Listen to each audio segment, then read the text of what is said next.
इस वीडियो के अंदर लप्पू के हवाले से बात करेंगे कि लप्पू के ऊपर गुज़श्ता रोज 2 दिन पहले शाम को एक अटैक किया गया। ये एक बिल्कुल हकीकत पे मबनी एक रिपोर्ट है जो कि एक बहन ने हमारे साथ शेयर की थी, वो मैंने वीडियो लगा दी थी। अब ये क्यों हुआ है, इसके पीछे कारण क्या है, मैं इसमें बताऊंगा। क्योंकि देखें, एक तो ये है कि हैदर भाई साहब इंशाल्लाह बहुत जल्द आएंगे।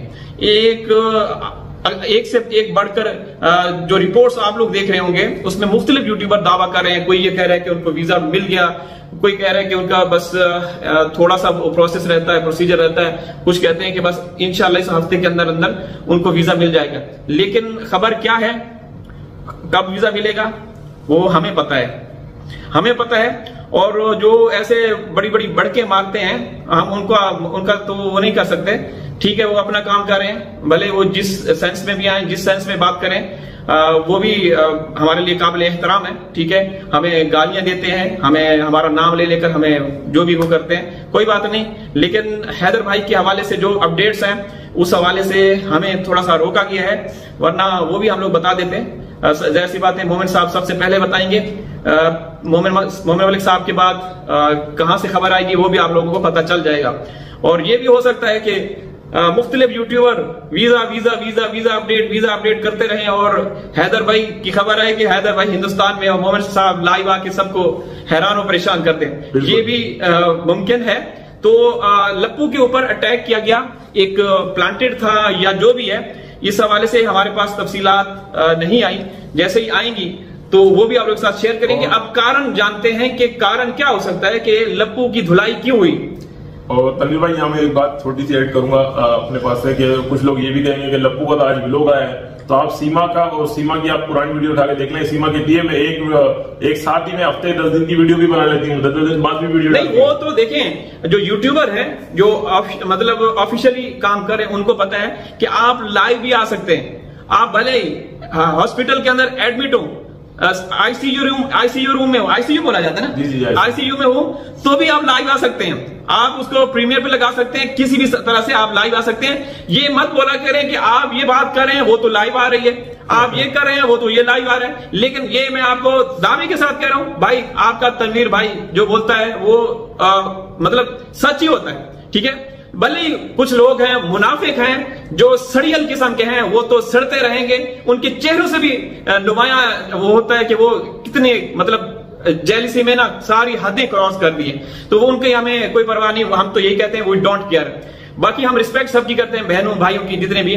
तो लप्पू की धुलाई हुई है, कम चक्रों में ज्यादा धुलाई।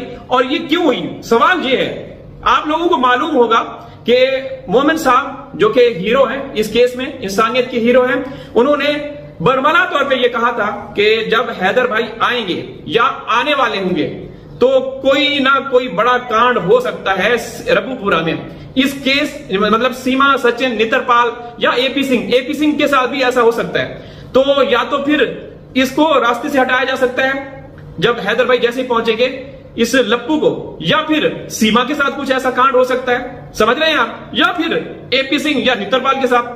तो तनवीर भाई, जो सीमा कह रही है आपने नोट किया होगा जी, वो तो उल्टा ही कह रही है कि अगर हैदर के आने के बाद कहती है सीमा कि अगर मेरे साथ कुछ हो जाता है या सचिन के साथ कुछ हो जाता है तो इसके जिम्मेदार मोमिन मलिक सर और गुलाम हैदर होंगे। भाई गुलाम हैदर तो पाकिस्तान से आ रहा है, गुलाम हैदर के वहां किससे लिंक है इस किस्म के जी।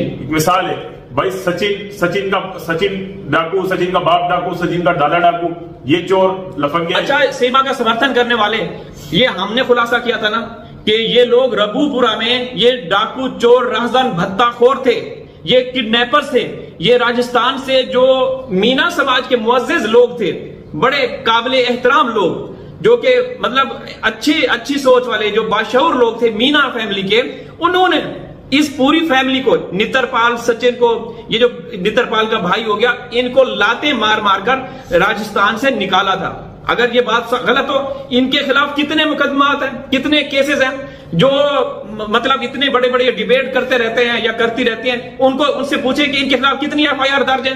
तो उस वक्त कौन इनकी रहनुमाई करता था, कौन छुड़ाता था, कौन वकालत करता था, ये दगड़दल्ला एपी सिंह आज से नहीं, शुरू से ही इनके साथ मिला हुआ है। ये फिर उसके फार्म हाउस पे नितरपाल माली के तौर पे भी काम करता रहा है और भी कर रहा है। तो ये एक ही थाली के चट्टे बट्टे हैं, इनका कोई भी वो नहीं है। तो ये मतलब एक घटिया किस्म के लोग हैं, आवारा किस्म के लोग हैं। तो इनका अब जो है ना विनाश होने वाला है, इनका लीगल अंत होने वाला है। ये बुखलाए हुए हैं। हैदर क्या कर सकता है? हैदर के बारे में तो तुम लोगों ने ये बोला कि हैदर आएगा तो वो गिरफ्तार हो जाएगा, उसके ताने बाने फलां तंजीमों के साथ मिले हुए हैं, सऊदी अरब में उसके ताने बाने वहां मिले हुए थे, वहां उसकी फंडिंग कहां से आती है, मोमेंट साहब की फंडिंग कहां से आती है? अब ये तुम लोग ये बताओ, तुम्हारी फंडिंग कहां से आती रही? गल्फ कंट्री से तुम लोगों ने पैसा नहीं मंगवाया सीमा के नाम पे? तुम लोगों ने कुछ नहीं मंगवाया। तुम लोग चोर हो, डाकू हो, रहज़न हो, बत्ताखोर हो, तुम लोग पता नहीं क्या क्या नहीं करते रहे। तुम हैदर भाई के बारे में बोलते हो। और तनवीर भाई ऑन कैमरा भी देख लें, एपी सिंह के रिकॉर्ड तो तमाम ऑन कैमरा मौजूद है। मिसाल के तौर पे जो उसका पुराना रिकॉर्ड है वो भी मौजूद है। और जितने भी बिजनेस क्लास के लोग ये सीमा के पास लाता रहे, ऑन कैमरा इसने वीडियो भी बनवाई है ताकि उनका थोड़ा फेस वैल्यू उनकी बन जाएगी और लूट मैं लूंगा। और वो रिसेंटली कुछ दिनों पहले की बात है, महीनों पहले की बात है, एक बिजनेस क्लास का बंदा आया था, वो किसी गल्फ भारी कंट्री से आया था। वो ये कह रहा था कि हम तो उसको देवी का दर्जा देंगे, क्योंकि इसने शरत किरास की है मोहब्बत के खातिर। तो तनवीर भाई हमें समझ में नहीं आ रहा कि सीमा भक्ति के अंदर पढ़े लिखे लोग, चले जाहिल तो जाहिल, पढ़े लिखे लोग इस लेवल तक चले गए कि सीमा को देवी मान रहे हैं। अरे सीमा ने तो खुद को भी द्रौपदी जी से मिलाया। एपी सिंह जो कि जीता जागता शैतान है, जीता जागता शैतान है। आप नहीं मानते इसको शैतान? आप इसको हैवान नहीं मानते? इसका कोई एक अच्छा काम बताए। क्या सीमा ने उसको भगवान जी के साथ उसकी तुलना नहीं की? उसने तुलना की। तो आप अंदाजा लगाएं कि ये औरत वहां जाके बैठ के क्या क्या नहीं कर रही। लेकिन बदकिस्मती से वकास भाई, जो सीमा शुरू से लेकर अब तक बोलती आ रही है वही होता आ रहा है। ये हमने देखा है। ये न जाने कब खत्म होगा। लेकिन हैदर भाई की तैयारियां हैं, इंशाअल्लाह हैदर भाई बहुत जल्द हिंदुस्तान पहुंचेंगे। और सीमा ये कहती है कि हैदर आएगा तो अगर कुछ हो जाएगा तो ये होगा वो होगा। जब तू बोल रही है तो तुझे कुछ हो चुका है अभी से। अभी तो हैदर भाई पाकिस्तान में है, मतलब तुझे कुछ हुआ है तो तू ये बोल रही है। वैसे भी कोई भी आने वाला हो तो तू पहले एपी सिंह को बोल देती है मुझे कुछ होने वाला है, मुझे कुछ हो गया है। तेरे को तो हर करवट पे कुछ ना कुछ होता रहता है, ठीक है। न सिर्फ तू, और जो 64 दांतों वाली अंजलि है उसको भी कुछ ना कुछ होता रहता है। वो एक पाकिस्तानी के इश्क में बिल्कुल वो हो चुकी है, डूब चुकी है। और बहुत जल्द वो दुबई में होगी। दुबई फरार होते हुए आप लोगों को बड़ी खबर आएगी। तो दोस्तों, ये बहुत ही गलीज और घटिया खेल खेला जा रहा है। हम चाहते हैं कि रोका जाए, और प्रशासन या पुलिस है उसको एक्शन लेना चाहिए, लेकिन अभी तक ऐसा कुछ नहीं हुआ।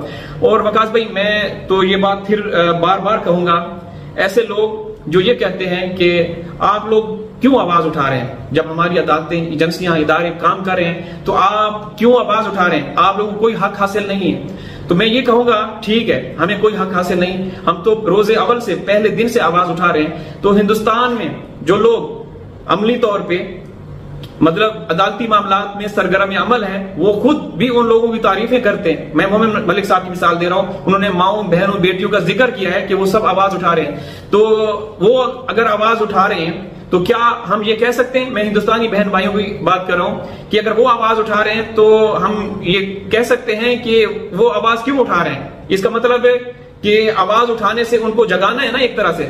फिर वो लोग हमें क्यों कहते हैं कि आप बिल्कुल खामोश हो जाएं, हमारी अदालतें, एजेंसियां, इदारे काम कर रहे हैं। तो फिर वो आवाज क्यों उठा रहे हैं? मोमिन साहब भी तो अप्रिशिएट करते हैं कि आप आवाज उठाएं। अब या तो फिर एक काम तो गलत होगा, एक को तो आप गलत साबित करें, एक को सही करें।